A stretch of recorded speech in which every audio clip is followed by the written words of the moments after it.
আপনি প্লেন থেকে নামছেন টোকিও এয়ারপোর্টে, সবকিছু একদম নর্মাল। পাসপোর্ট কন্ট্রোলে গিয়ে লাইন ধরছেন, পাসপোর্ট দিলেন ইমিগ্রেশন অফিসারদের। কিন্তু কয়েক সেকেন্ড পরই অফিসারের চেহারা কেমন যেন বদলায় গেল। অফিসার বলে, আপনার দেশটা কুই? এই নামে তো কোনো দেশ ম্যাপেই নাই। আপনি তখন হালকা বিরক্ত হয়ে বললেন যে আমি আইছি ট্যুরের থেকে, ইউরোপের মাঝখানে আমার দেশ, আর আমি আগে বহুবার টোকিওতে আসছি কাজের জন্য।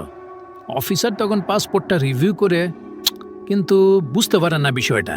ভাই মজার ব্যাপার হইল সব কিছু একদম আসল, visa, stamp, entry, exit record সব কিছুই ঠিকঠাক আছে, এমনকি পাসপোর্টে জেনুইন লাগতেছে। কিন্তু সমস্যা হইল ট্যুরের নামে এরকম কোনো দেশ দুনিয়াতেই নাই। তখন অফিসাররা কয়, আপনি একটু সাইডে আসেন তো। তারপর নিয়ে গেল এক রুমে ইন্টারভিউ করতে।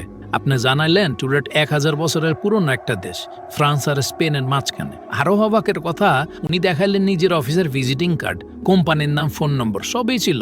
কিন্তু যখন ফোন দেওয়া হইলো, কোম্পানিটা বলে এই নামে তো কোনো এমপ্লয়ি নেই আমাদের। পরিস্থিতি কিন্তু ঘোলাটে হয়ে গেল না? পুলিশ ঠিক করলো আপনি যেহেতু অজানা পরিচয়, আপনাদের কোথাও পালায় না যান, তাই একটা হোটেলে আপনাদের পাহারায় রাখবো। দুজন অফিসার পাহারায় আসছিল বাইরে, আর জানালা দিয়া একদম সিল করা ছিল যাতে পালাইতে না পারে। তা আসল রহস্য শুরু হয় এর পরের দিন সকালে। পুলিশ যখন দরজা খুলে হোটেল রুমে ঢুকে, কি দেখলা জানেন?